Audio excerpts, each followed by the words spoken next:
The shot that would change everything came at 0347 hours on an October morning in Mogadishu, when the air still held the coolness of night and the city hadn't yet woken to remember what war felt like. Sergeant Brennan lay prone on the rooftop of a building that had been beautiful once before the bullets found it, before the years turned it into the kind of place where men like him came to do the kind of work that didn't appear in any official record. His breathing was controlled. 2 seconds in hold, 4 seconds out. The rhythm his instructor had beaten into him at Scout Sniper School until it became as automatic as a heartbeat. Beside him, Lieutenant Garrett Thorne worked the spotting scope with the quiet competence of a man who had done this before and expected to do it again. Thorne was 28 years old and already had the eyes of someone much older, the kind of eyes that had seen things and filed them away in places where they couldn't interfere with the job. "Wind's shifting," Thorne said. His voice barely carried the 3 feet between them. 2 clicks left. Brennan made the adjustment without taking his eye from the scope. The rifle was a M40A1 tried and true, the kind of weapon that rewarded patience and punished haste. Through the glass, the world compressed into a circle of crystal clarity. Everything outside that circle ceased to matter. The target was 800 meters out, standing in the courtyard of a compound that intelligence said belonged to a warlord named Ayub Hassan. The target's name was Klaus Reinhardt, though that wasn't the name on any of the 3 passports he carried. Reinhardt was 62 years old, portly, with the soft hands of a man who had spent his life trading secrets instead of throwing punches. He had been Hauptmann in the East German HVA before the wall came down, and the world he understood collapsed into rubble and recrimination. Now he was America's problem. Or more precisely, he was America's opportunity. The CIA handler had briefed them 48 hours earlier in a room without windows at the American embassy. The handler's name was Lawrence Whitmore, and he had the kind of face that you forgot the moment he left the room. Forgettable was probably an asset in his line of work. "Reinhardt wants to defect," Whitmore had said, spreading photographs across the table like a dealer working a hand of cards. "Says he has information about a penetration agent, someone who's been feeding intelligence to the Stasi since 1975. Brennan had picked up one of the photographs. It showed Reinhardt in a cafe in Nairobi, looking nervous, looking over his shoulder at ghosts only he could see. "Why should we believe him?" Brennan had asked. "Because he brought proof," Whitmore said. "Microfilm, bank records, code names, the whole package. Says the agent is still active. Says Americans have died because of the intelligence this person leaked." Thorne had leaned forward, then interested. "How many Americans?" "He claims 14, over 18 years. The number sat in the room like a third person. 14. That was 3 more than Brennan's entire graduating class at Scout Sniper School. 14 men who had walked into situations thinking they were safe, thinking their cover was intact, thinking the intelligence they relied on was solid. "Who is it?" Brennan had asked. Whitmore had looked at him with eyes that gave nothing away. "He won't say. Not until he's on American soil. Says the penetration agent is too highly placed. Says if word gets out before he's secure, he's dead." Now on this rooftop in Mogadishu, with the pre-dawn air cooling the sweat on his neck, Brennan watched Klaus Reinhardt through the scope and wondered if the old man understood how many lives hung on whatever secrets he carried in his head. "Range?" Brennan asked. 815 meters, Thorne said. "Elevation minimal. Wind holding steady now 2 to 3 knots from the east." Brennan's finger rested along the trigger guard. Not on the trigger. Not yet. His father had taught him that years ago on a ranch outside Odessa, Texas. "The trigger is the last thing you touch," his father had said. "Everything else comes first. The breathing, the position, the sight, picture, the wind. The trigger is just the punctuation mark at the end of a sentence you've already written." The radio crackled and Whitmore's voice came through with the flat mechanical quality of a signal bounced off satellites and encrypted 3 different ways. "Hawkeye, this is Shepard. You have eyes on package," affirmed Thorne said into his handset. "Package is in the open. 2 hostiles in immediate proximity. Requesting go for approach." There was a pause. In that pause, Brennan counted his heartbeats. 58 per minute, steady and slow, the heart rate of a man at rest, even though rest was the last thing this was. Then Whitmore's voice came back, and there was something in it that Brennan couldn't identify. Something that sounded almost like regret. "Hawkeye, be advised. Package is compromised. Repeat, package is compromised. New directive, terminate package on site. Confirm receipt of new orders." Brennan's finger, which had been resting along the trigger guard, went still in a different way. He looked at Thorne. Thorne was looking at the radio handset like it had just grown teeth. "Say again, Shepard," Thorne said carefully. You want us to terminate the package? Affirmative, Hawkeye. Intelligence indicates package may be triple agent. Threat to operational security. Terminate immediately and extract to secondary location. Through the scope, Klaus Reinhardt was lighting a cigarette with shaking hands. He looked like what he was, a scared old man in a foreign country surrounded by people who would kill him for the price of the watch on his wrist. He did not look like a triple agent. He looked like someone who had made a choice and was terrified of the consequences. Brennan lifted his eye from the scope. He looked at Thorne. Thorne looked back at him. In the space between them, something passed that didn't need words. "Shepard requests clarification," Thorne said into the radio. "What's the source on the triple agent intel?" The pause was longer this time. When Whitmore came back, his voice had an edge to it. "That's need to know, Hawkeye. You don't need to know. You need to execute the order. Terminate the package. That's a direct command." Brennan thought about 14 dead Americans. Thought about a man who would carry microfilm evidence for 18 years waiting for the right moment. Thought about who benefited if Reinhardt died before he could talk. "How long do you think he's been planning this?" Brennan said quietly. "The defection?" Thorne didn't need to ask who he meant. "Probably years. Everything he left behind. Everyone he betrayed. All for what? To tell us about a mole. If the mole is real," Thorne said. "Hawkeye, do you copy?" Whitmore's voice had gone cold now. "Execute the order. That's not a request." Brennan's finger moved to the trigger and stopped. "No," he said. Thorne's head snapped toward him. "What?" "No," Brennan said again. He lifted his eye from the scope. "This is wrong." "Think about it," Brennan said, the words coming fast. 48 hours ago, Reinhardt was solid gold. Now suddenly he's compromised based on what? Who benefits if Reinhardt dies before he can talk? Thorne's expression changed. "The mole, if there really is a penetration agent. Then that agent would know Reinhardt is trying to defect," Brennan finished. "Would know Reinhardt has evidence. Would do anything to make sure Reinhardt never makes it to a debriefing. Hawkeye, this is your last warning." Whitmore's voice was ice now. "Execute the order or you're in violation of a direct command in a combat zone. Execute the goddamn order." Brennan looked at Thorne. "What if Whitmore is the mole?" The words hung in the air like smoke. Once spoken, they couldn't be taken back. Thorne's face went very still. "Jesus. If you're wrong," Thorne said quietly, "we're done. Both of us. Career over, prison time, everything." "I know," Brennan said, "but if I'm right, we just found the mole, and he's trying to use us to clean up his mess." Through the scope one more time, Klaus Reinhardt was walking back toward the building, flanked by Hassan's men. In 30 seconds, he would be inside. In 30 seconds, this opportunity would be gone. Brennan made his decision. "Negative, Shepard," he said into his handset. "We have lost positive ID on package. Target has entered structure. Cannot execute without confirmation. Request permission to abort and extract to Rally Point Alpha." The silence that followed was the loudest sound Brennan had ever heard. Then Whitmore's voice came back different now. Controlled. Professional. The voice of a man who had just realized he was playing cards with someone who could see his hand. "Understood, Hawkeye. Abort mission. Extract to Rally Point Alpha. We'll debrief when you return to base." The radio went dead.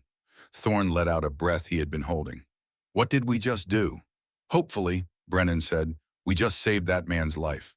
They extracted from the rooftop and made their way through the pre-dawn streets. The safe house was compromised now. Whitmore would have people watching it. They needed a new plan. Hassan's compound was easier to infiltrate than it should have been.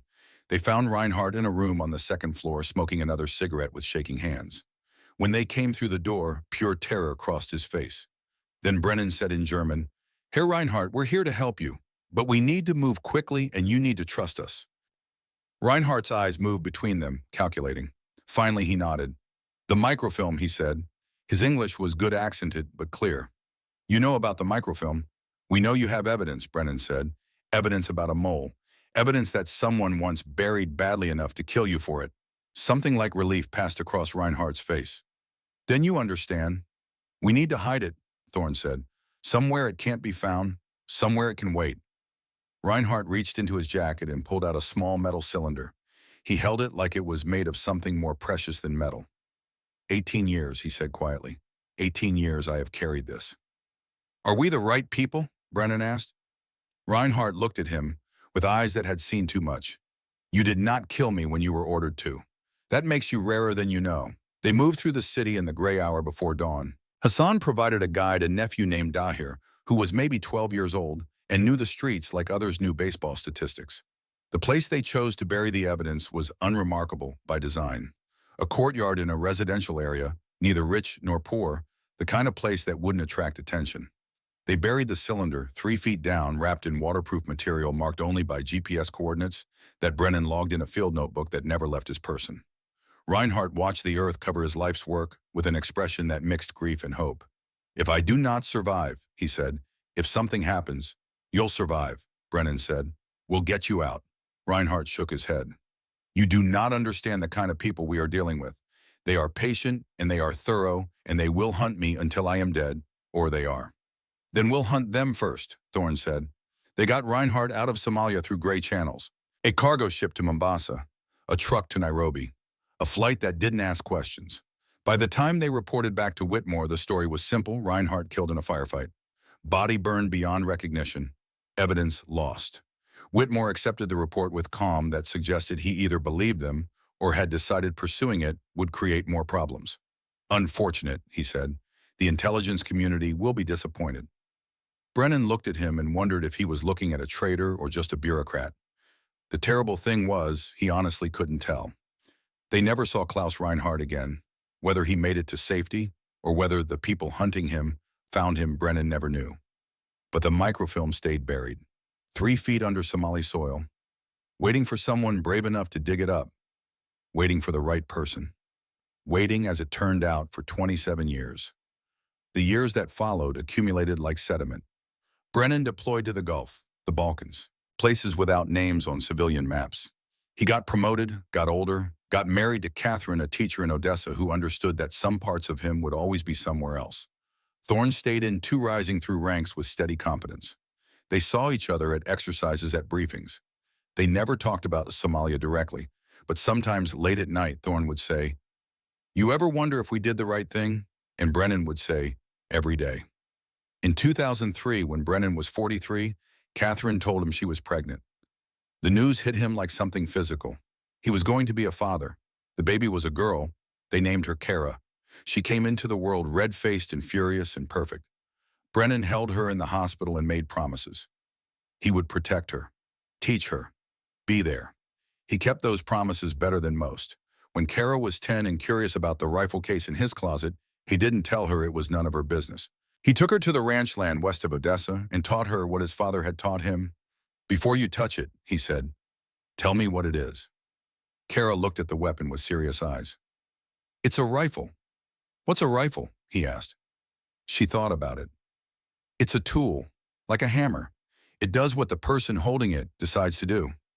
He smiled. "That's exactly right. Which means what?" "The person holding it is responsible," she said. "Not the tool, the person."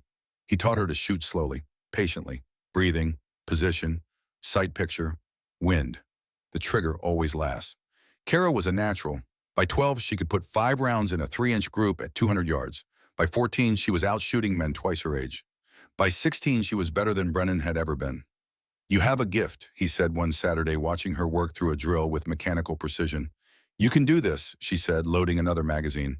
"I'm competent," he said. "You're exceptional. There's a difference." She looked at him. "Is that why you're teaching me?"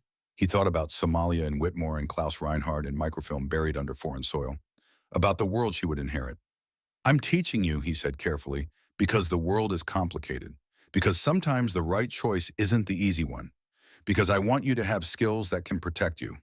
But mostly I'm teaching you because you asked and because a father should teach his daughter the things he knows." "Even if those things are dangerous," she asked.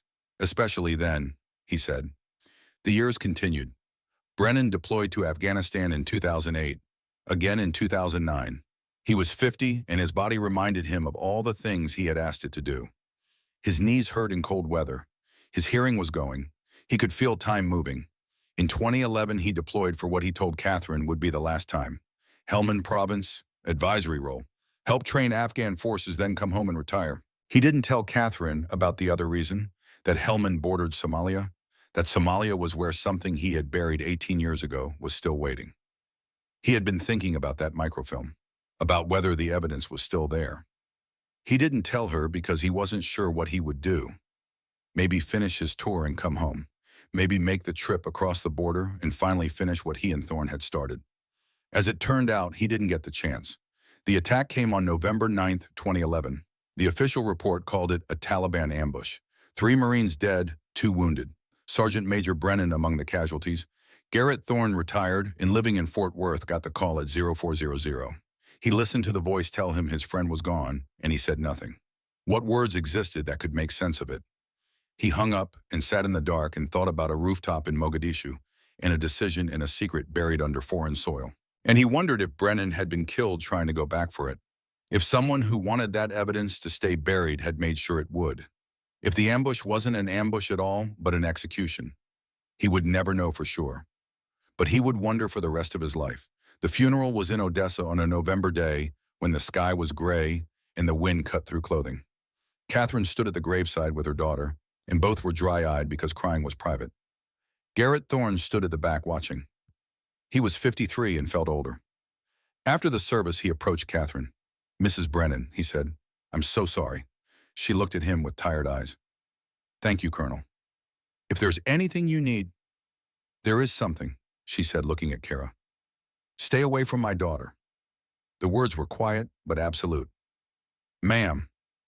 "You people," Catherine said, exhaustion and grief in her voice. "The Marines, the deployments, the secrets. You took my husband." "You're not taking my daughter," Thorne wanted to explain, but he looked at her face and knew explanations wouldn't help. So he nodded. "I understand." He pulled out a business card. "For when she's ready. If she's ever ready. Her father asked me to give her something, when the time was right. I'll wait." Catherine took the card. For a moment, he thought she would tear it up. Instead, she put it in her purse.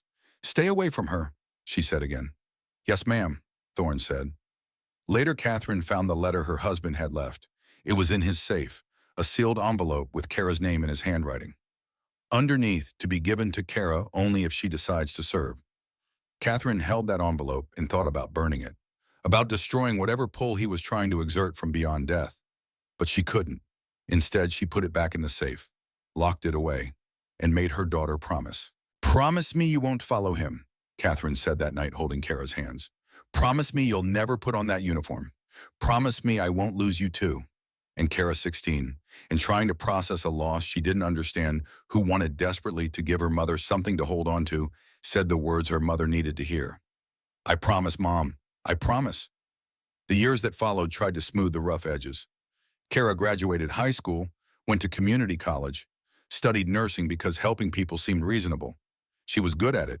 She dated boys who bored her, worked jobs that paid bills but didn't fill spaces inside her, went through the motions of normal life, and tried not to think about the rifle case in her closet, the one that still smelled like gun oil and West Texas dust. Tried not to think about her father teaching her to read wind, to be still teaching her things that had no use in the life she was supposed to be living.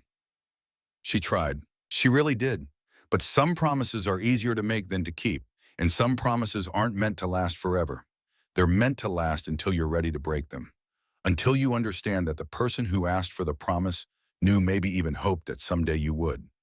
8 years is enough time for grief to settle into something you can live with. Not overcome, not forget. Just accommodate. Like a scar that doesn't hurt anymore but changes how you move. Kara Brennan was 24 when she started noticing the veterans in the emergency room at Odessa Regional Medical Center. They came in with civilian problems, chest pain, broken bones infections, but there was something else underneath. Something in how they held themselves, how they answered questions, how they looked at you when they thought you weren't paying attention.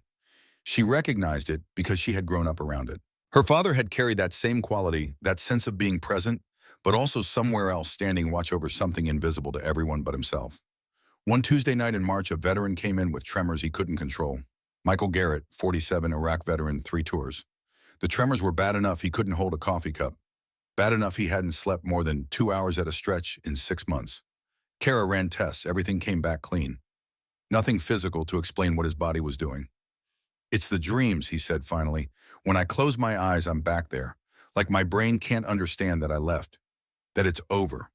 She sat down then against protocol when the ER was busy, but something in his voice made her stop moving. "Where's back there?" Fallujah, 2004. We lost a lot of guys, good guys, and I keep seeing them, keep trying to save them even though they've been dead for 15 years. Kara wrote him a referral to the VA, but before he left, she said something unplanned. My father was a Marine, 3 deployments. He didn't talk about it much, but I could tell it stayed with him. Garrett looked at her differently. He's still serving? He died. Afghanistan, 2011.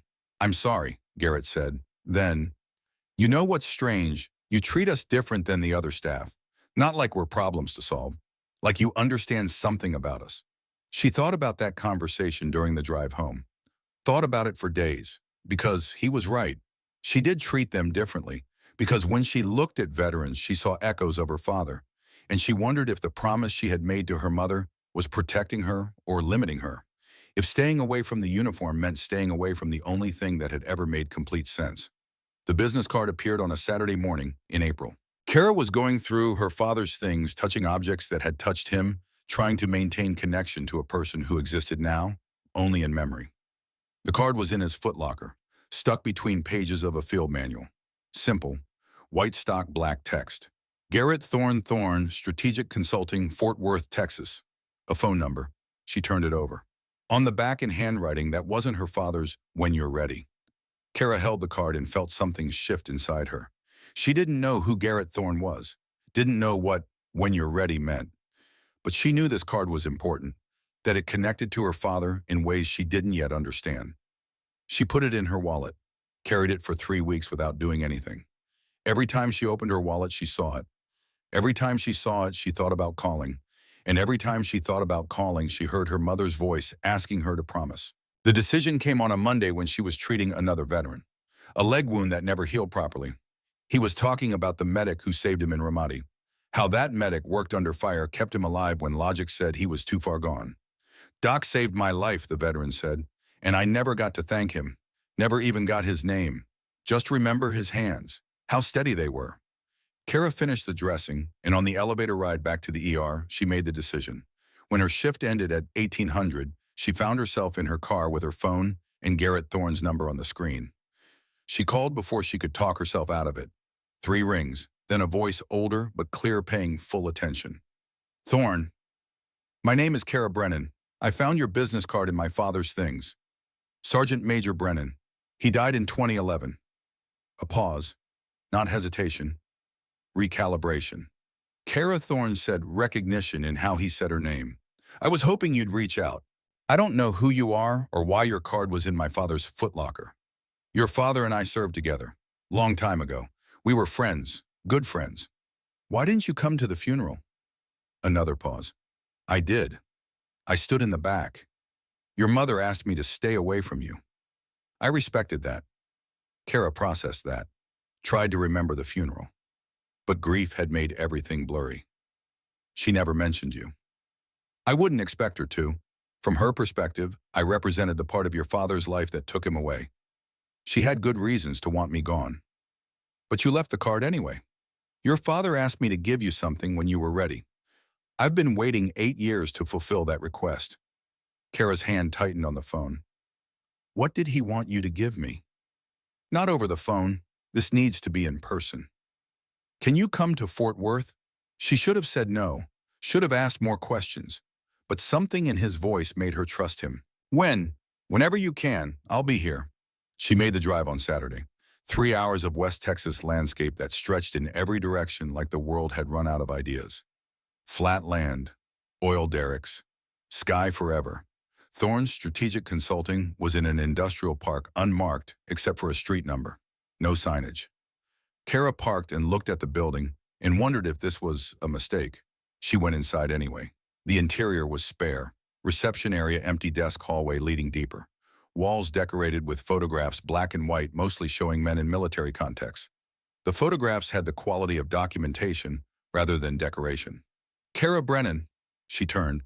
The man in the hallway was early 60s, lean and weathered gray hair, military short eyes that assessed in a single glance.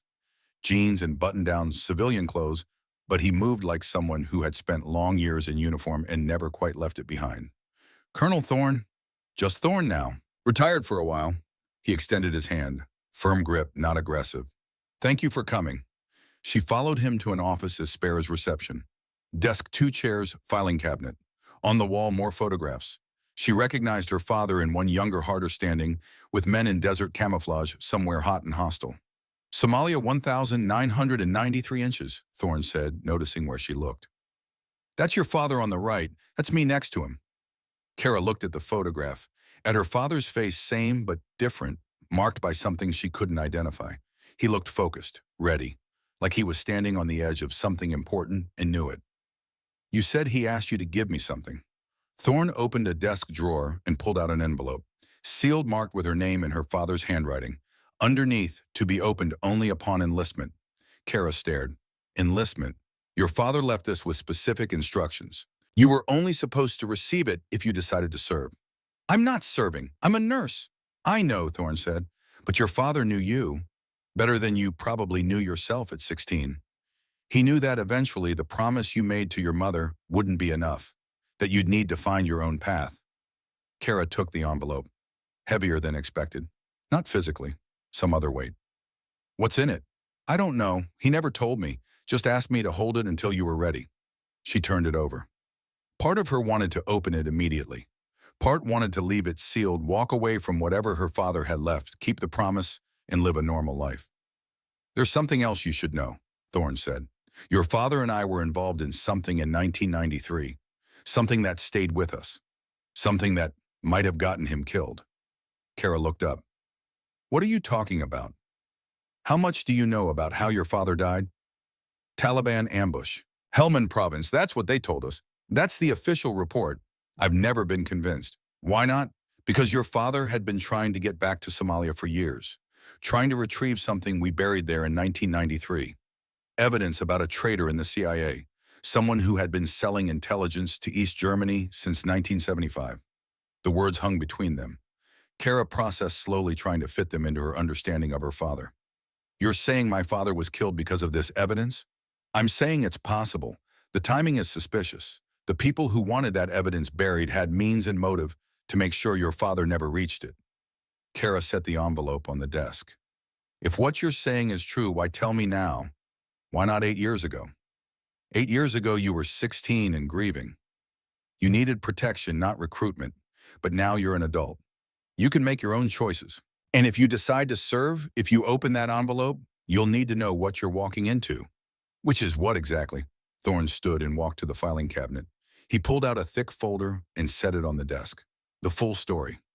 Everything your father and I did in Somalia. Everything we learned. Everything we couldn't prove. Read it. Think about it. Then decide what you want to do. Cara looked at the folder, at the envelope with her name, at Thorne's weathered face. If I open this, if I read what's here, I can't unknow it. Can I? No, Thorne said. You can't. That's the thing about truth. Once you have it, you're responsible for it. She picked up the envelope again, felt the weight of her father's expectations and her mother's fears, and her own need to understand who she was and what she was meant to do. She opened it. Inside was a letter, 3 pages handwritten in her father's careful script. She read, standing there while Thorne watched in silence. The letter started simple, an explanation of why he was writing. But as she read further, scope expanded. He told her about Somalia, about Klaus Reinhardt and microfilm, and the decision he and Thorne had made. About years of watching his back, wondering if someone was coming for him, trying to get back to retrieve evidence before someone else did. And then on the 3rd page, the part that made her hands shake. Cara, if you're reading this, you've joined despite the promise. Good. Your mother needed that promise when you were 16. But I need you to finish what I started in 1993. A Stasi defector had proof of a traitor inside CIA, an agent bleeding Western intelligence since 1975. We were sent to silence him. I refused. Thorne and I hid the evidence instead. Someone has been hunting us ever since. If I'm dead, they found me.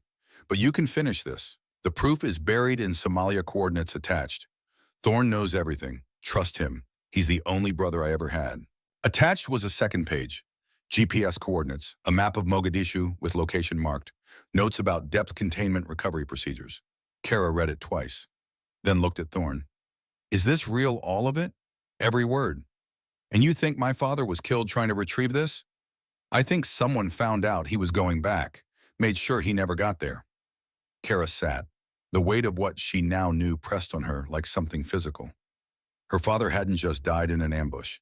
He had died trying to finish something started 18 years earlier. Died protecting a secret that could destroy someone powerful enough to have him killed.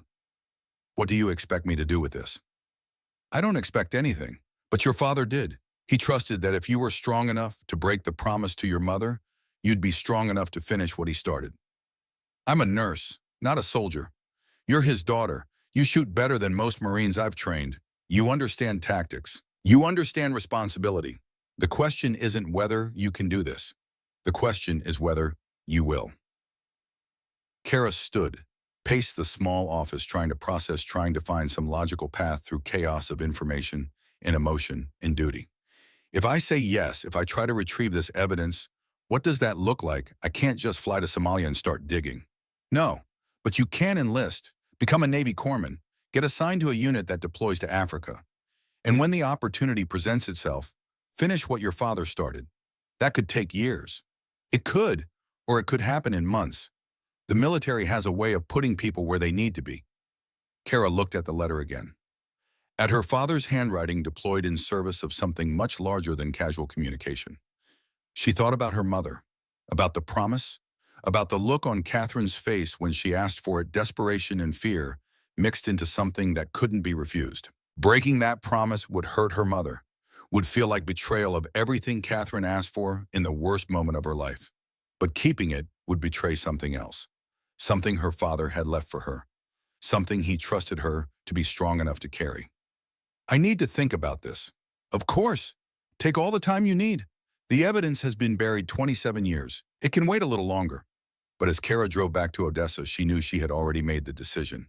Had made it the moment she opened the envelope. Had maybe made it years ago, the first time her father taught her to shoot. The promise to her mother had been real. But so was the promise her father left unsaid. The promise that said, if you're brave enough, if you're strong enough, if you're my daughter in more than blood, you'll finish this. She enlisted 3 weeks later. Navy corpsman, the training would prepare her for medical work in combat zones. The assignment would eventually take her where she needed to go. Telling her mother was the hardest conversation Cara had ever had. Catherine sat at the kitchen table in the house where Cara had grown up, where her father's presence was still felt, in the tools in the garage, in photographs on walls, and the absence that filled every room. You promised me. Not angry. Not yet. Just hurt in a way that went deeper than anger ever could. I know, Cara said, and I kept that promise for 8 years. But Mom, there are things about Dad's death you don't know. Things I can't tell you. Things I need to finish. What things? What could possibly be worth breaking your promise? Cara wanted to tell her. Wanted to explain about Somalia and microfilm and the possibility her father had been murdered. But she couldn't. Some secrets were too dangerous to share, even with people you loved most. I can't explain. I just need you to trust that I'm doing what I have to do. Catherine's face did something complicated. Grief and anger and fear competing for space. Finally, you're just like him. Stubborn and brave and stupid. I'm his daughter, Cara said quietly. Yes, you are. The words hurt, but Cara understood. Her mother's anger was just fear wearing a different face. Catherine had already lost one person to the uniform, and now she was losing another. Boot camp was in Great Lakes, Illinois, where Lake Michigan stretched to horizon, and drill instructors treated sleep deprivation like competitive sport. Cara excelled. Physical training hard but manageable. Classroom work straightforward. Medical training tapped skills she already had. What surprised her was how much she felt like she belonged. How structure and discipline and sense of purpose fit her in ways she hadn't expected. She had thought she was joining to fulfill her father's request. But somewhere in endless drills, she realized she had joined for herself too. After boot camp came Field Medical Training Battalion at Camp Pendleton. More specialized training, more intensive preparation for combat environments.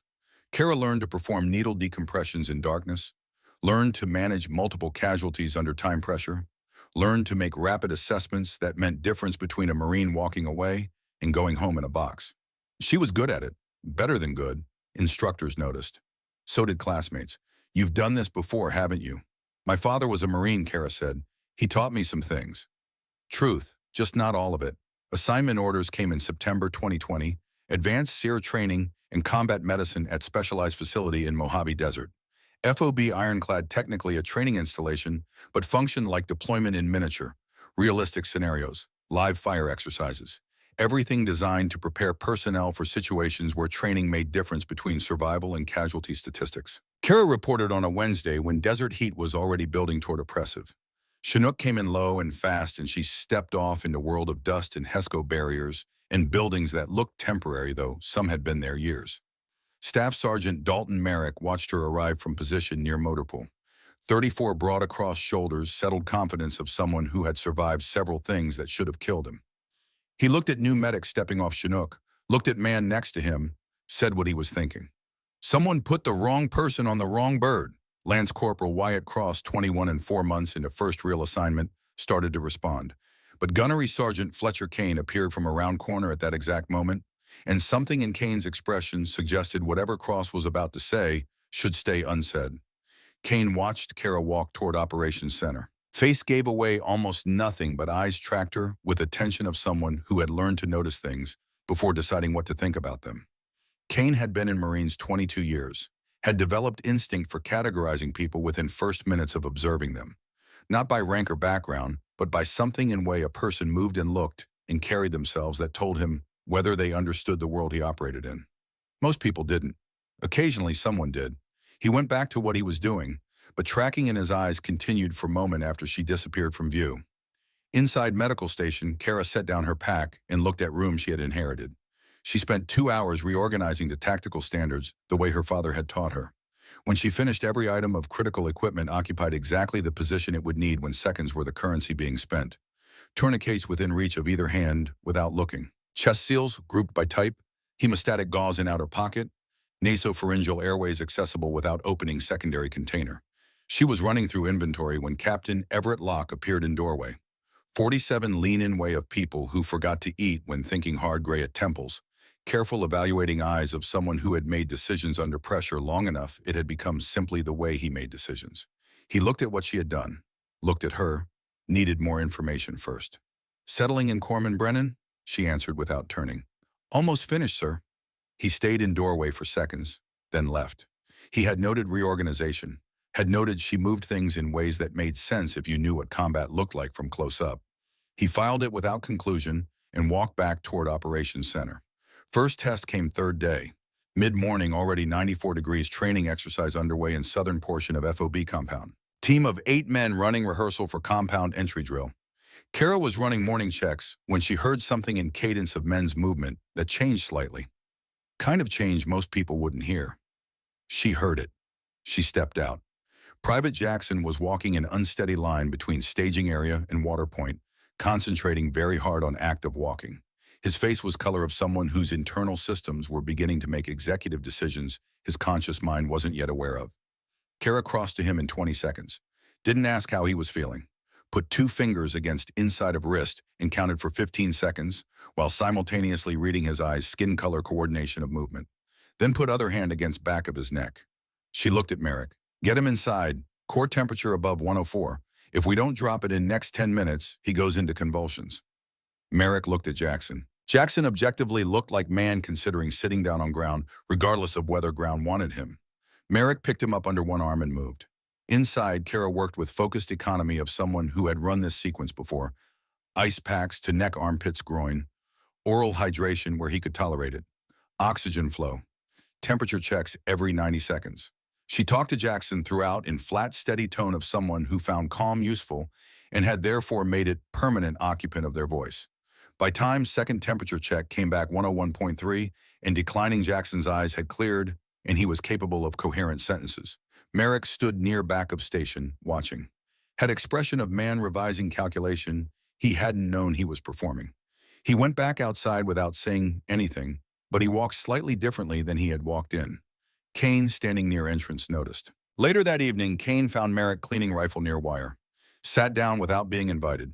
Silence of comfortable kind passed between them. She knew before he did, Kane said. Merrick kept attention on rifle. Could be training. Kane said nothing else, because sometimes silence said more than words ever could.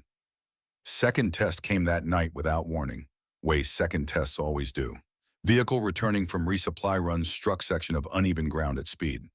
Impact wasn't catastrophic by standards of this part of world, but Corporal Diaz had been positioned at angle when vehicle lurched and compression had done something significant to his chest. By time they got him to medical station, Diaz was breathing in rapid, shallow, increasingly desperate way that indicated body was working extremely hard to accomplish something it was failing to accomplish. His trachea had deviated slightly to left. Breath sounds on right side were absent. Cara was in station when they brought him in. On her feet before men carrying him had finished explaining what happened. She didn't need them to finish. Tension pneumothorax, needle decompression, second intercostal space. Hold him still. What followed happened in something very close to darkness. Station's primary lighting hadn't yet been switched on.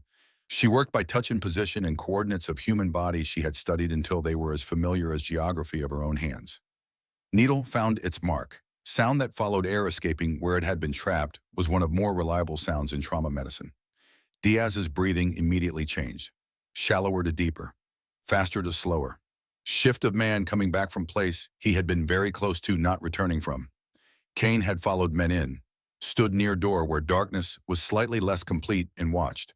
Watched positioning of her hands. Watched absence of hesitation. Watched ways she spoke to Diaz throughout. Steady, quiet, informative. Not ways someone spoke to calm person down, but ways someone spoke who knew information was itself form of stability.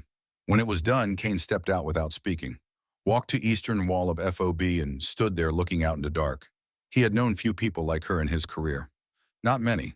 Specific qualities she had kind of competence so deep it had stopped being something performed and become simply something present. He recognized it way you recognize dialect you grew up around, but haven't heard in long time. It told him things. He wasn't yet sure what to do with what it told him. He would watch. He had learned watching was almost always more useful than speaking. On fourth day, Garrett Thorne arrived at FOB Ironclad as senior civilian advisor contracted to provide strategic consultation for advanced training program. When his name appeared on daily briefing roster, Merrick said to Cross, "That's Colonel Garrett Thorne, Gulf War legend, decorated for classified operations." Cross, young enough to find legends interesting, "What kind of operations?" "The kind," Merrick said, "that stay classified." Thorne found Cara in medical station that evening after shift ended. She was reorganizing supplies again, habits she had developed, keeping hands busy while mind processed day. "Kara Brennan," he said from doorway. She turned. For a moment they looked at each other without speaking. Then Thorne said, "Your father and I ran black operations together. 1993, Somalia. What happened that year is why he died in 2011. And why you're here now." Cara set down the supplies she was holding. "What are you talking about?" "Read the rest," Thorne said. "You've earned the right to know everything." He handed her another envelope. This one marked page 3 in her father's handwriting. She opened it, standing there while Thorne waited. Additional pages told her the rest. About Klaus Reinhardt and microfilm and 18 years of watching and waiting. About her father's suspicion he was being monitored. About his attempts to get back to Somalia to retrieve evidence before someone else did. And about coordinates, exact GPS location, depth markers, recovery procedures. "He tried to go back," Thorne said quietly when she finished reading. "In 2011. That's why he was in Helmand province. It borders Somalia. He was going to cross over during training exercise, retrieve evidence, bring it home. But he didn't make it. No, someone found out. Someone made sure he never reached cache site." Cara looked at letter in her hands, at her father's careful handwriting, explaining things he had never been able to say in life, trusting she would be strong enough to finish what he had started. "What do you expect me to do with this?" "I don't expect anything, but your father did. He trusted that if you were brave enough to break promise to your mother, you'd be brave enough to finish what he started." Cara sat on edge of medical supply table. Weight of what she now knew pressed on her like something physical. Her father hadn't just died. He had been killed, assassinated by someone powerful enough to make it look like combat casualty, and he had left her tools to expose whoever had done it. "I'm a medic, not an operative." "You're his daughter," Thorne said, "which means you're both." Cara looked at him for a long moment. Then she stood. "Then let's finish it." The mission brief came on Thursday evening when desert heat had finally broken and air carried promise of something cooler. Captain Everett Locke stood at front of operations room with economy of movement that suggested unnecessary motion had been eliminated from repertoire entirely. Room held 11 people. Cara was not one of them initially. She stood outside a narrow corridor between operations center and adjacent structure, close enough to hear through canvas partition without having been invited. She told herself she was there for medical planning purposes, knowing route timing, likely contact zones, all relevant to how she would preposition supplies, what she would pack, where she would need to be positioned. This was true. Also, not only reason she was standing in that corridor at that particular hour. Compound was in Northern Valley, 14 kilometers out. Intelligence had identified it as transit point for simulated high-value target moving weapons components through training corridor. Approach would be conducted at night on foot for final 4 kilometers with helicopter support staged at forward holding point 6 kilometers east. Timeline was tight, terrain was unforgiving, extraction window was 20 minutes from moment of entry. Locke's voice through canvas was flat and precise. He gave route. He gave contingencies. He gave communications plan and abort criteria and casualty collection point locations. He spoke for 11 minutes without repeating himself. When it was done, men filed out. Locke came last. He found Cara in corridor, looked at her for a moment that stretched just long enough to be uncomfortable. You'll be with Chalk 2 on approach. Primary casualty collection at grid, I'll give you separately. You stay with Chalk unless I tell you otherwise. She nodded. He started to move past, then stopped. Brennan, make sure your kit is built for contact scenario, not training day. He walked away before she could respond, but Cara knew something had changed. Locke had been asking too many questions about her father, about her background, and the way he looked at her now carried weight of someone who suspected something. She went to medical station and began building kit. Weight distributed itself across back and shoulders with familiar pressure of something that had become part of her. Tourniquets positioned for ambidextrous access, hemostatic gauze in quantities that suggested she expected to use it, chest seals, nasopharyngeal airways, IV supplies, entire catalog of items that stood between marine and flag-draped coffin. She was finishing final checks when Thorne appeared in doorway. He looked at her kit, at way she had arranged it, and nodded with approval of someone who understood exactly what he was seeing. Your father packed the same way, he said quietly. Everything where it needed to be. He taught me, Cara said. I know. He used to talk about you, about teaching you to shoot, about how good you were getting. Cara secured last strap on pack. Did he talk about this? About what I'm doing now? Thorne was quiet for a moment. He hoped you would, but he also hoped you wouldn't have to. That's the thing about fathers and daughters. We want you to be strong enough to do hard things, but we also want world to be soft enough that you never have to.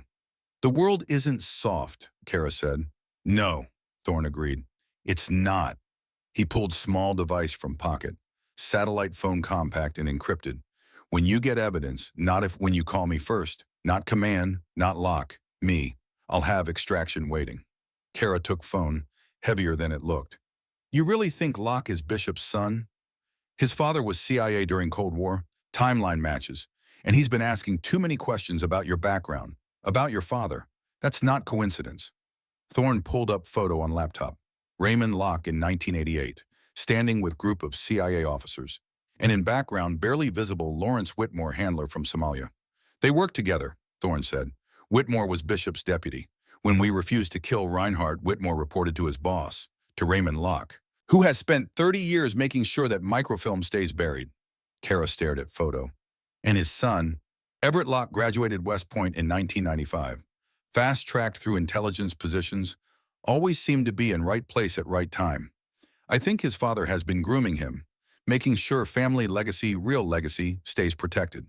What if you're wrong? Then I'm paranoid and we retrieve evidence without incident. But if I'm right and we ignore it, we're dead. Better to be wrong and careful than right and buried. Cara slipped satellite phone into medical pack concealed among equipment where it would pass cursory inspection. My father trusted you with his life. Many times, just like I trusted him with mine. Now I'm trusting you. Finish what we started, Cara. Finish it for him. Night of Mission was designed by something deliberate, moonless, wind moving at consistent 12 miles per hour from northwest, temperature at 41 degrees Fahrenheit. Men moved through cold with flat efficiency of people who had long since stopped negotiating with physical discomfort and simply coexisted with it. Cara moved with them. She had packed ruck herself as always. Every item in its place, every contingency accounted for. Weight across her back was familiar in way of things that had been carried long enough that their absence would feel stranger than their presence. She breathed through first kilometer and settled into pace. After that, her body found its rhythm and ruck became part of her. Not something additional, just something present. Chalk 2 was 8 men plus Cara. Kane ran chalk, moving at front with quiet authority of someone who had navigated terrain like this often enough that he no longer had to think about where to put feet. Cross was 3 positions back, young enough to find darkness mildly exciting, experienced enough to know he shouldn't show it. Merrick was at rear, close enough to respond immediately, far enough back to see entire formation at once. They made approach in 53 minutes. No contact, kind of movement that felt almost tedious right up until it wasn't. Compound appeared out of dark way compounds do in this part of world. Collection of structures that darkness made ambiguous until you were close enough for details to resolve. 3 buildings, central courtyard gate on southern wall that had been reinforced recently. 2 members of team noticed this. Cara, coming up behind them, also noticed without being asked. Strike team entered on lock signal. It was clean for first 4 minutes. Then IED detonated. Explosion came from northern approach path approximately 30 meters from compound wall. Had been buried with patience and professional knowledge of where force approaching from south would direct its lead element. Trigger was pressure activated. Fourth man's left boot found it at exactly 0104 hours. Blast compressed air in way high-order explosives compress air. Physical event you feel before you hear. Pressure wave that moves through body faster than mind can process what is producing it.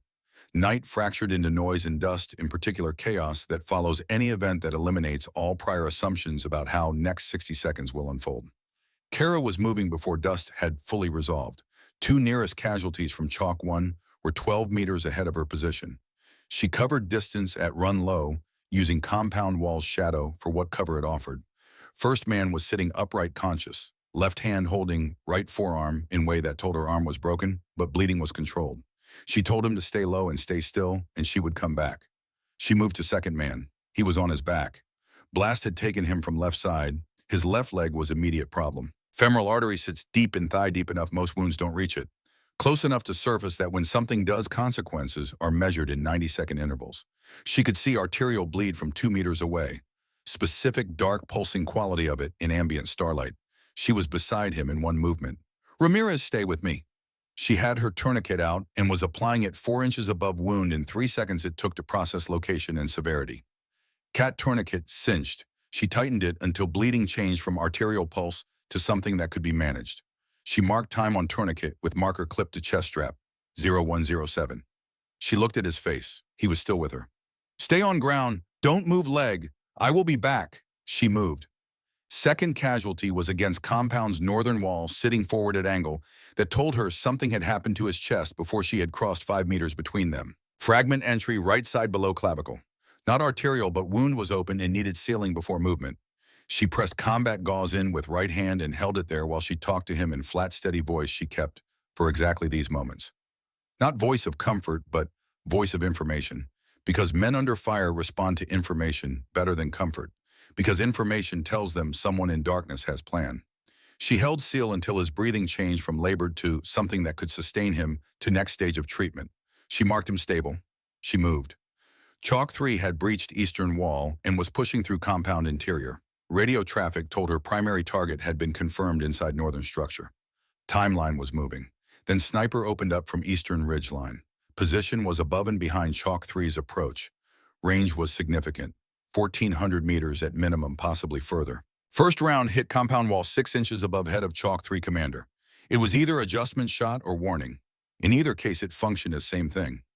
Message that eastern ridge line belonged to someone who was going to make extraction timeline very difficult. Chalk 3 went flat. 8 men against eastern compound wall, unable to advance without presenting themselves to shooter. They couldn't see at distance, they couldn't effectively return fire across. Cara heard report. She processed it in 2 seconds she had between finishing work on chest casualty and moving toward next. She turned head and found Kane. He was already looking at her. She said nothing to him. She looked at Barrett M8201 that had been brought on this operation and now sat on ground 12 feet away, its carrier redirected to position on southern wall that didn't intersect with 1,400-meter firing line to east. She said to Kane, stay with him. Keep both hands on dressing and don't change pressure. She placed his hands on dressing she had applied. She felt him take pressure. Then she stood up and crossed to Barrett. 1,400 meters. She had not fired at 1,400 meters. It was distance that existed in upper range of what was physically possible with this platform under ideal conditions. And conditions on this night were not ideal. Wind variable.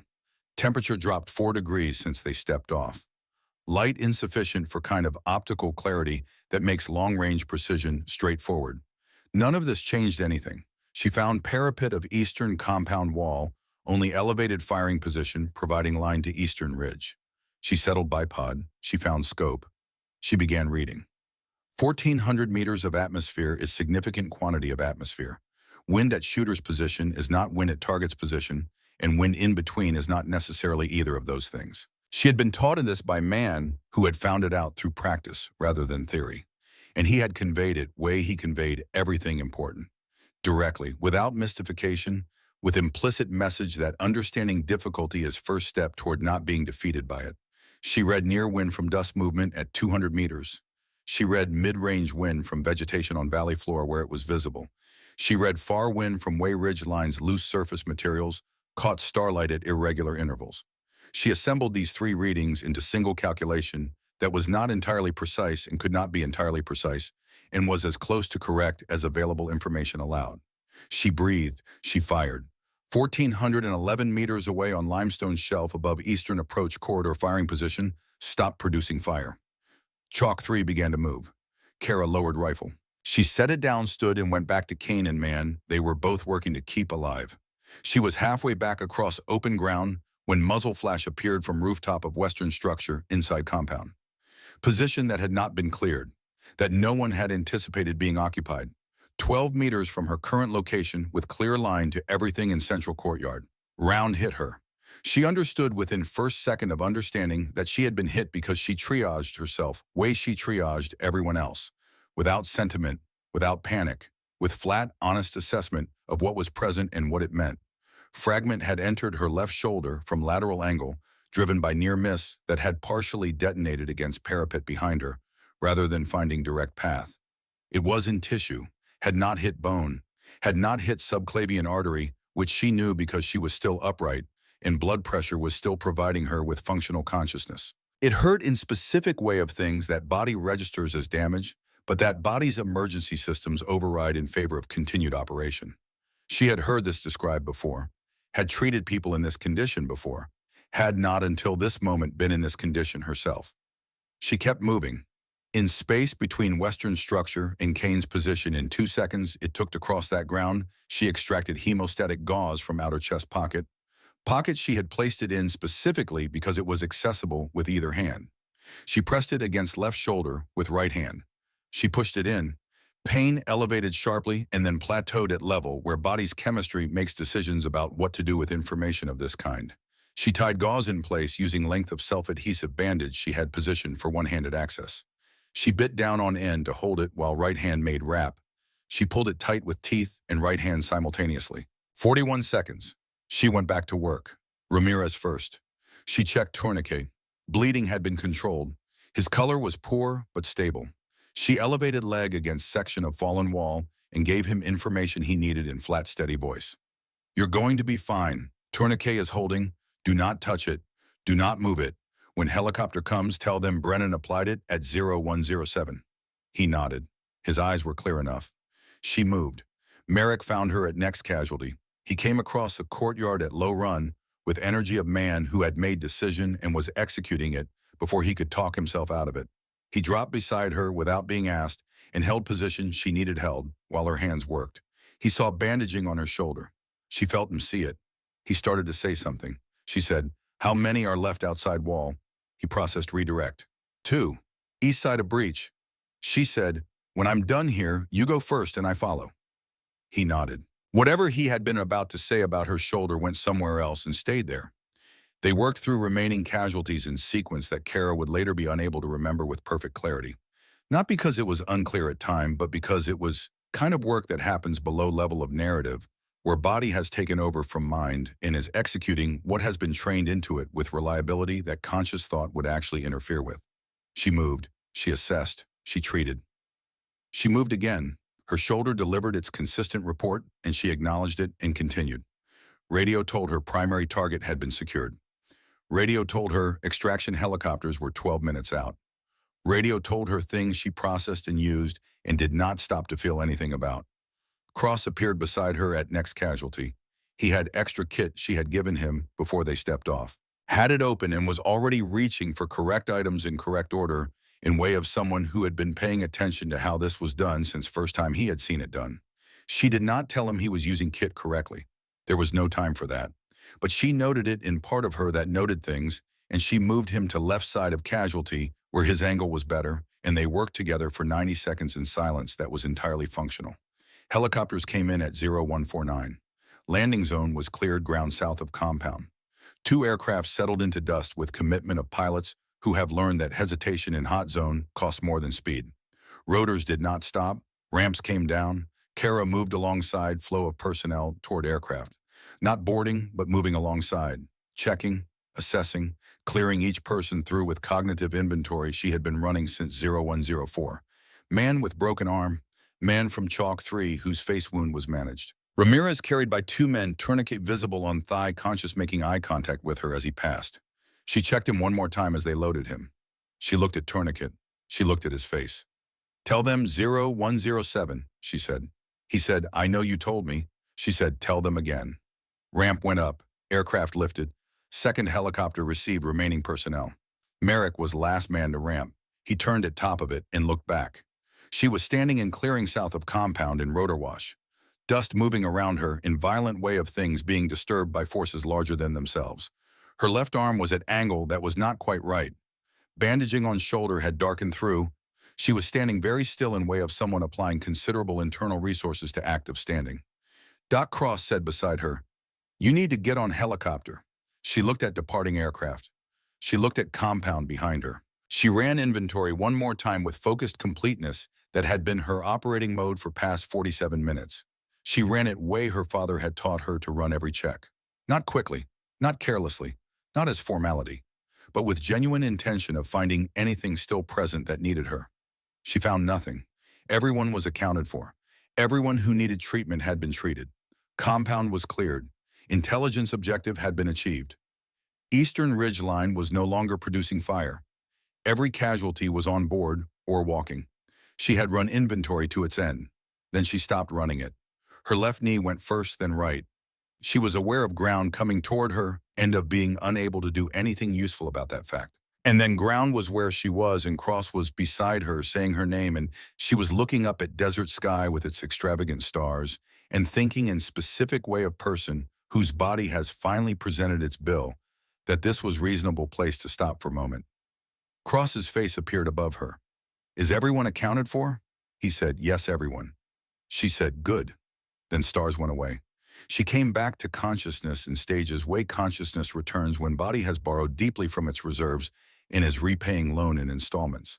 First ceiling, then sound of medical stations equipment, then quality of light that comes from LED strips positioned along canvas ridge poles of field medical facility, then IV line in back of right hand. Drip of bag, measured cadence of monitor. Someone was beside her. She turned head. Medic was young. Had expression of someone who has been sitting with responsibility for several hours and is experiencing significant relief at its reduction. "Don't move yet," he said. "You've been out for 6 hours." She took this information in. She processed it way she processed information with implications. Not dismissing it, not panicking, simply incorporating it into current picture and assessing what current picture required. What it required was for her to be upright. She sat up. Left shoulder communicated its situation with considerable specificity.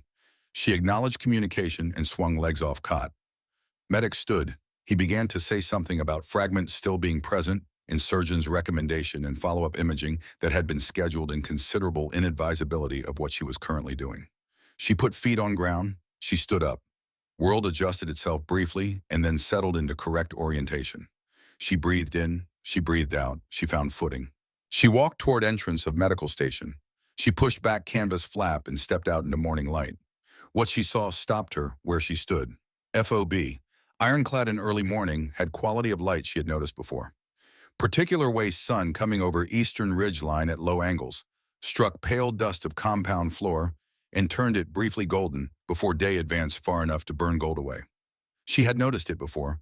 She had never stood in it in quite this way. Compound was full of people. Not in way FOBs are full of people going about work of their day, Full in way space becomes full when people have gathered deliberately with intention in specific arrangement that has meaning. They were standing in lines, not parade formation. Nothing about spacing or uniformity suggested official drill. It was arrangement of people who have chosen to be somewhere together and have chosen without being told to stand in way that acknowledges weight of occasion.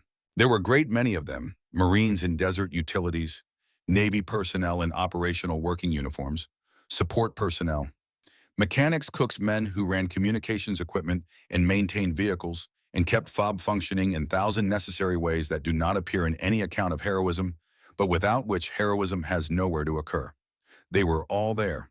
She did not know how many there were. Later, someone would tell her number. At this moment, standing in canvas doorway in medical gown with IV site taped to back of right hand and bandaged shoulder, she did not count. She simply saw them, scale of them, stillness of them, and then beginning at front of formation and moving through it in sequential way that things move through crowd when they begin at one point and travel without instruction through whole, every hand came up. 500 people in morning light of Mojave Desert in silence, every hand raised. She stood in doorway and did not move. She had not understood until this moment what she had done. Not because she was unaware of events of previous night. She retained every detail of those 47 minutes with precise clarity of experiences that occur when brain's recording systems are operating at highest capacity. She knew what she had done. She simply had not until she saw 500 people standing in morning light with hands raised understood what it had meant to people who had been there beside her. Merrick was in front row. He was standing straight in way that cost him something. His eyes were red in way of eyes that have been red for a while. His hand was up with precision of man who has been performing this gesture for decades and knows exactly how it is supposed to be performed and is performing it now with everything he has. She looked at him for a moment. She thought about first morning and comment about wrong person on wrong bird. She thought about range and expression on his face when she had read win without knowing she was saying it aloud. She thought about courtyard in his hands beside hers at next casualty, doing exactly what needed to be done without being asked. Cross was in second row. He was not red-eyed. He was specific color of person who has moved through long night into morning and is standing in it with intention of remembering everything about it for as long as he lives. His hand was up. When her eyes found him, he held her gaze with steadiness of someone who has decided something about himself in last 12 hours and is living in first morning of that decision. She found Kane in fourth row. He was looking at her way he had been looking at her since first day, with careful attention of someone who has been watching for something and has found it. His hand was up. His expression was expression of man who is satisfied in deep, quiet way that men who have seen great deal are occasionally satisfied that world has produced something worth attention he gave it. Garrett Thorne stepped out of formation. He was 62 years old and walked with bearing of someone who has spent most of adult life in uniform and has been shaped by that uniform into something that cannot be easily separated from it. He carried box in both hands, specific small box covered in dark navy cloth that anyone who has attended military award ceremony will recognize before lid is opened because size and covering tell you before anything else what is inside. He stopped in front of her. He looked at her for a moment with directness of someone who has done this before and knows it does not become easier with repetition, and who is doing it now because it is correct and necessary, and because correctness and necessity are what he has organized his life around. "Hospital Corpsman, second class, Kara Brennan," he said, and his voice carried across silent compound with clarity of someone who has learned to project without shouting. "By order of Commandant of Marine Corps, I am authorized to present Navy Cross, awarded posthumously to Sergeant Major Brennan, United States Marine Corps, for extraordinary heroism above and beyond call of duty in face of enemy action. Somalia, October 1993. He paused. This was approved 12 days after his death. It was placed in administrative hold due to classification review that was not resolved in timely manner.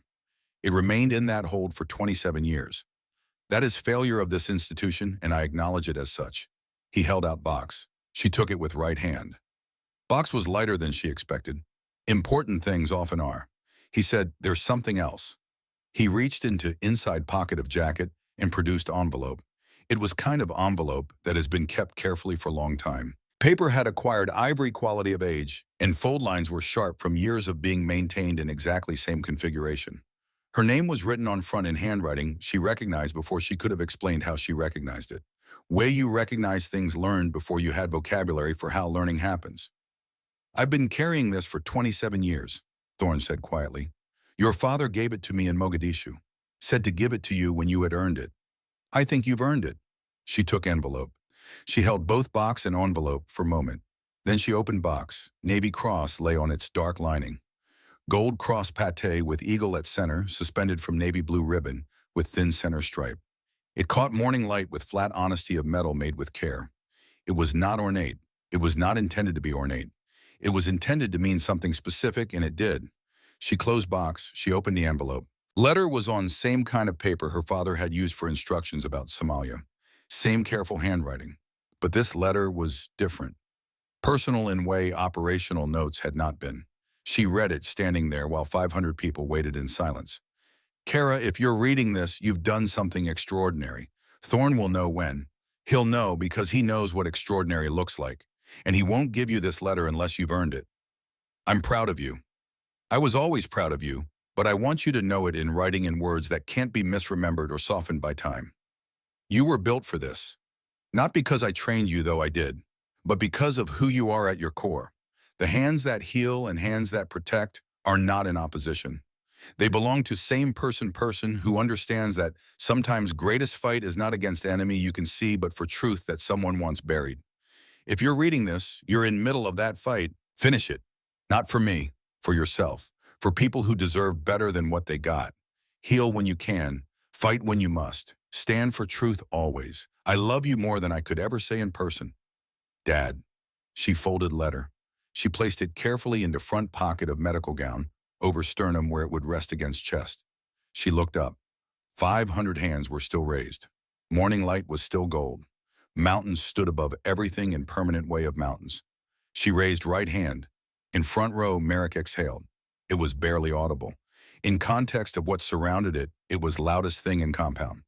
Cross in second row did not look away. He had decided to remember this, and he was remembering it. Thorne stepped back into formation, and as he did, she saw something in his face she had not seen before.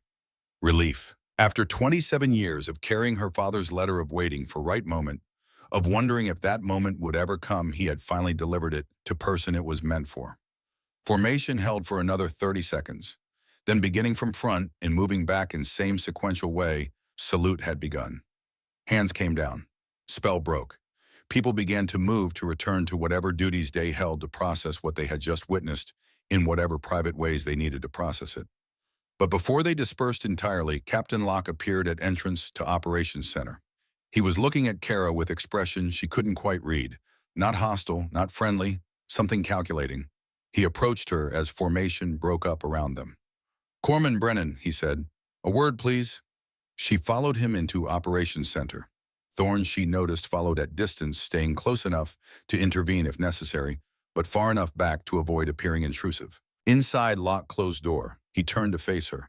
That was quite performance last night, he said. It wasn't performance, sir. It was job. Job doesn't usually include 1,400-meter shot while bleeding from shoulder wound. Job, Cara said carefully, is whatever needs to be done to get everyone home. Locke looked at her for a long moment. Your father was Sergeant Major Brennan. KIA Helmand Province, 2011. It wasn't questioned, but she answered anyway. Yes, sir. I served with him, briefly, 2008. Good Marine, good man. You mentioned that before, sir, though records show you weren't in his unit in 2008. Words came out before she could stop them, challenge thinly veiled as observation. Locke's expression didn't change, but something in his eyes did, sharpening, recalculation. Records can be incomplete, he said, especially for certain types of operations. Of course, sir. Silence that followed was weighted with things unsaid. Finally, Locke said, You're dismissed, Corpsman. Get that shoulder properly looked at. She saluted and left, but as she walked back toward medical station, she felt his eyes on her back, and she knew with certainty of instinct that something had shifted. That whatever careful balance had existed before was now disturbed. Thorne was waiting for her outside. He knows, Cara said quietly. Knows what? That we're looking into something. He's been asking about my father, about me, and now he's lying about serving with Dad. He's testing me, seeing what I know. Thorne's face went hard. Then we move up timeline. Final training exercise is in 3 days. African Partnership Mission, Mogadishu suburbs. That's our window. 3 days isn't enough time to It has to be, Thorne said. Because if Locke is who I think he is, he's not going to wait for us to be ready. He's going to move first.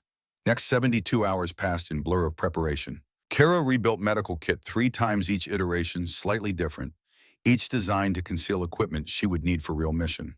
Metal detector, GPS unit, satellite phone, entrenching tool. Merrick, who had been read into operation to limited degree, helped her source equipment that wouldn't appear on official manifest. Cross, who was observant enough to know something was happening, but smart enough not to ask direct questions, simply made himself available whenever she needed extra pair of hands. Kane watched it all with quiet attention of someone who has seen this kind of thing before and knows better than to interfere. On final night before mission, Cara sat alone in medical station and read her father's letter one more time. Not operational notes, personal letter. One that talked about pride and purpose and fight for truth. She thought about her mother back in Odessa who had asked for promise and received it and then watched that promise break. She thought about her father buried in soil 7,000 miles from where he died. His secrets buried even deeper. She thought about Klaus Reinhardt, East German defector, who had carried evidence for 18 years waiting for someone brave enough to use it. She thought about microfilm buried for 27 years, waiting for someone to dig it up. And she thought about herself standing on edge of something that would change everything or nothing depending on what she found and what she did with it. Heal when you can, she said quietly to empty room. Fight when you must. Stand for truth always. Words felt like oath, like promise made to someone who could no longer hear it, but who had trusted that someday someone would be there to make it. She packed letter back into chest pocket. She finished final equipment check. She lay down on cot in medical station and closed eyes. Tomorrow she would finish what her father had started. Tomorrow 27 years of silence would end. Tomorrow truth buried in Somali soil would finally come home. She slept poorly, which was expected. But when call came at 0500 to prepare for movement, she was already awake. Already dressed. Already ready. Mission had begun long before she was born. But now she would end it. One way or another, she would end it. Chinook touched down at Adeniyati International Airport in Mogadishu 3 days later under sky so bright it hurt to look at. Official designation was African Partnership Station, joint medical training exercise with Somali National Army. Reality was more complicated. Cara stepped off aircraft into heat that hit like physical force. Different from Mojave, wet, heavy, kind of heat that carried smell of ocean and diesel fuel and something else underneath she couldn't quite identify, but that felt old like city itself was exhaling decades of violence into air. Compound they were assigned to was 8 kilometers from GPS coordinates her father had logged in 1993. Close enough. Training schedule showed mass casualty drill, planned for day 3 with simulated evacuation route that would take them within 2 kilometers of site. Thorne had planned well. First 2 days were routine. Training exercises with Somali National Army personnel, medical demonstrations, equipment familiarization, all of it designed to look legitimate, which it was, while also positioning them for what they had really come to do. Cara ran her drills with same precision she brought to everything, but part of her mind was always on coordinates. On microfilm buried 3 feet under courtyard somewhere in northern suburbs. On 27 years of waiting. On second evening, Thorne found her in medical tent reviewing maps. Tomorrow, he said quietly, medical supply run to forward clinic in northern suburbs. You American driver I've arranged. Route takes you past site. How long do we have? 12 minutes before anyone notices you're off route. Maybe 15 if we're lucky. And if Locke's watching, he is, which is why I've arranged distraction. Training accident during live fire exercise. Nothing serious but enough to require captain's immediate attention. He'll be occupied. Cara looked at him. You've thought of everything. I've had 27 years to think about it. Your father and I buried that evidence together. Now you're going to bring it home. Third day came hot and bright. Medical supply run departed at 0900 hours. Cara in passenger seat, Merrick in back, driver one of Thorne's contractors, not military behind wheel. They drove through Mogadishu streets with controlled urgency. City had changed in 27 years. New buildings mixed with old. Scars of war filled in but not forgotten. People going about lives in place that had seen too much death and was trying to remember how to live. GPS unit on Cara's lap showed them getting closer. 8 kilometers. 6, 4. Training accident came over radio right on schedule. Captain Locke's voice sharp and controlled, redirecting to handle situation. Thorne's voice responding, confirming, buying them time. 2 kilometers. Driver turned off main road into residential area. Narrower streets, older buildings, closer to what 1993 photos showed.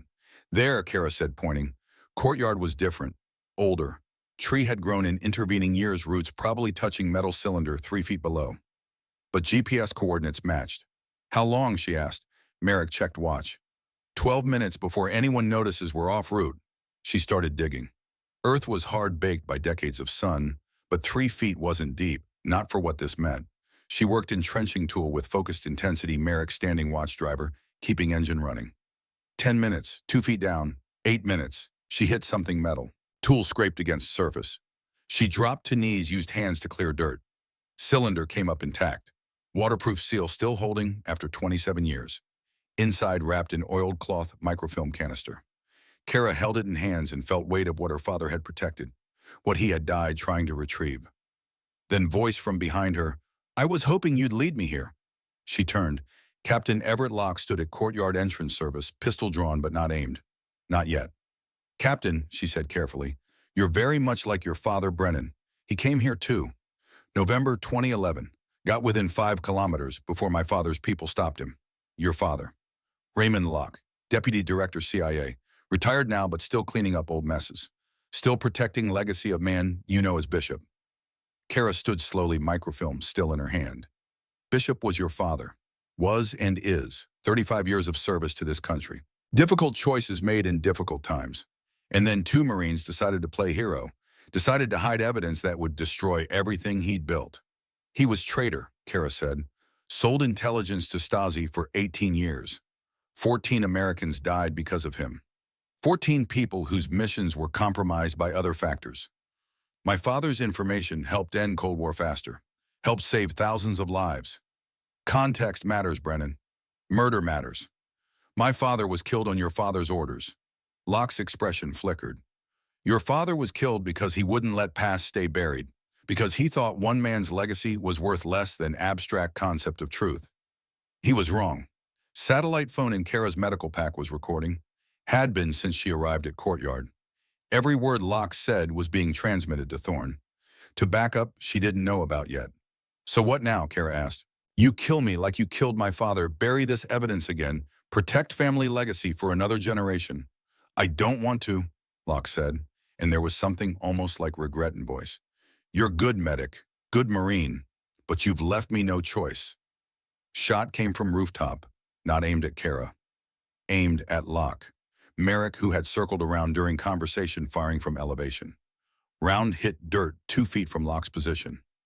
Warning, not miss. Locke dove for cover. Cara ran. They made it back to vehicle with Locke's fire chasing them. Driver had engine running. They extracted under fire, Cara clutching microfilm to chest like it was made of something more precious than metal. Because it was. Satellite phone call to Thorne was brief. "I have it, and I have Locke on recording admitting everything. His father, assassination, all of it." Thorne's voice was tight with something that sounded like vindication. "OSI is already moving on Raymond Locke. I sent them everything we had hour ago. They'll want your evidence to seal it. And Captain Locke, he'll be arrested moment your wheels up. It's over, Cara. You finished it." They made it to airport under Somali police escort Thorne had arranged. By time they boarded C-130 for extraction, Captain Everett Locke was in custody.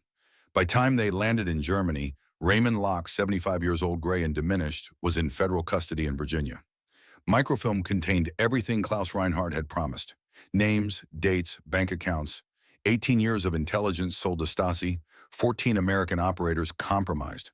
14 deaths that could have been prevented. And proof that Sergeant Major Brennan had been murdered in 2011 on Raymond Locke's orders, when satellite intelligence revealed he was attempting to retrieve evidence. Epilogue: the truth delivered 6 months later. Cara stood in courtroom in Virginia and watched Raymond Locke, 75 years old, receive sentence of life imprisonment for espionage conspiracy to commit murder and treason. Judge's voice was flat and final. "For 18 years you sold your country's secrets to hostile foreign power. 14 American service members died as direct result of intelligence you provided, and when evidence of your treachery was secured, you spent 27 years hunting anyone who might expose it, culminating in murder of Sergeant Major Brennan in 2011. Raymond Locke sat motionless. No emotion, no remorse. Just old man who had made choices and was now facing consequences.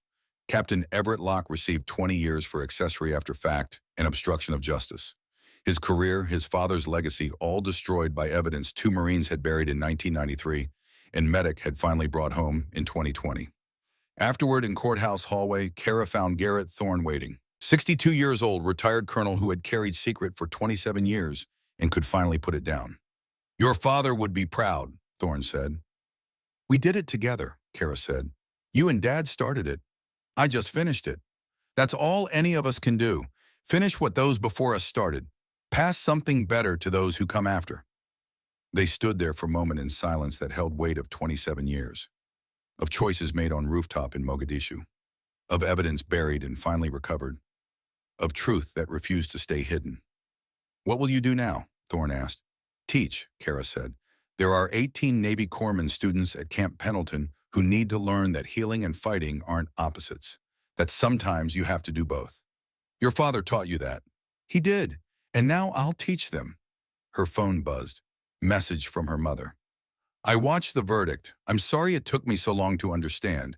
Your father would be proud. I am too." Cara touched envelope in jacket pocket. Letter from her father. One that had set all this in motion. She thought about rooftop in Mogadishu, where her father and Thorne had made choice. She thought about courtyard, where she had finished what they started. She thought about Klaus Reinhardt, wherever he was, alive or dead, and hoped he knew that truth he had carried for 18 years had finally seen daylight. Hands that heal and hands that fight. Not in opposition, never in opposition. Just two sides of same promise, same oath, finish fight, stand for truth. She had done both. 6 months after trial, Cara stood in classroom at Camp Pendleton. 18 Navy corpsman students. Morning light through windows. On whiteboard, heal when you can, fight when you must, stand for truth always. She looked at faces in front of her, young, serious, ready to learn. "My name is HM2 Kara Brennan," she said, "and I'm going to teach you what my father taught me. That being medic in combat zone means carrying two responsibilities. First, preserve life. Every tool you have, every hour of training, every decision you make begins with that. If person can be saved, you save them. Full stop." She paused. Let that sink in. "Second, protect those you're saving. Sometimes threat to your casualties is still active, still trying to kill them. In those situations, you don't set aside your role as healer. You carry both roles simultaneously. Hands that heal, hands that protect. Same person, same oath." One student raised hand. "What if we can't do both?" Cara thought about courtyard in Mojave, about 1,400 meters, about shoulder wound and bleeding, and decision to keep working. "You'll find you can do more than you think," she said. "When people's lives depend on it, you'll find you can do whatever needs to be done." She taught for 2 hours. When class ended, students filed out, but one stayed behind. Young woman, maybe 22, who looked at Cara with expression that suggested she understood something others didn't. "My brother was at Helmand Province," she said. 2011. He was on patrol that got ambushed. Sergeant Major Brennan was killed covering their withdrawal. My brother made it home because of him. Cara felt something catch in chest. "What's your brother's name?" "Davis. Lance Corporal Marcus Davis. He's civilian now, but he talks about Sergeant Major Brennan every Veterans Day. Says he was best Marine he ever served with." Cara nodded, not trusting herself to speak. "I just wanted you to know," students said. "Your father saved my brother, and probably a lot of others will never know about. What you did bringing truth to light, it honors him. Thank you." Student left. Cara stood alone in classroom looking at whiteboard at words her father had written in letter 27 years ago. Heal when you can, fight when you must. Stand for truth always. She had done all three. Evening, Cara drove to Fort Rosecrans National Cemetery in San Diego. Rows of white headstones stretched toward ocean. Somewhere out there, her father rested among brothers and sisters who had made same choice to serve. She found his grave in section reserved for Marines. Headstone had been updated after trial. After truth came out, after justice was done. Sergeant Major Brennan, United States Marine Corps, 1960 to 2011, Force Recon. Honored for operations he could not speak of, killed for truths he would not abandon. Navy Cross, Somalia, 1993. Cara placed letter on grave. Letter her father had written. Letter that had guided her through everything. "I finished it, Dad," she said quietly. "Thorne and I. We finished what you started. Raymond Locke is in prison. Everett Locke too. Everyone knows what you died protecting. Everyone knows truth. Wind came off Pacific carrying salt smell and sound of distant waves. I'm teaching now at Camp Pendleton, showing them what you showed me, that healing and fighting aren't opposites, that sometimes you have to do both. She stood there for a long moment looking at headstone at her father's name carved in stone. I broke promise to Mom, but I kept promise to you, the one you never asked me to make but trusted I would, to finish fight, to stand for truth. Sun was setting over Pacific, turning sky orange and gold, beautiful in a way that made you remember why things were worth fighting for. Cara touched headstone one more time. Then she turned and walked away, leaving letter there for wind and weather to take, knowing words were already where they needed to be. In her heart, in her hands, in work she would do every day teaching others what her father had taught her. That greatest fight isn't always on battlefield. Sometimes it's for truth, for justice, for making sure those who made hard choices and paid ultimate price are remembered not just for how they died, but for what they stood for. Her father had stood for truth, had died protecting it, and now 27 years later, that truth had come home. Mission complete, promise kept, fight finished. She drove away as sun set over ocean, heading back to classroom where 18 students waited to learn what it meant to heal and fight and stand for truth. Hands that do all three, not in opposition, never in opposition. Just one person carrying one oath, doing whatever needs to be done, the way her father had taught her, the way she would teach them.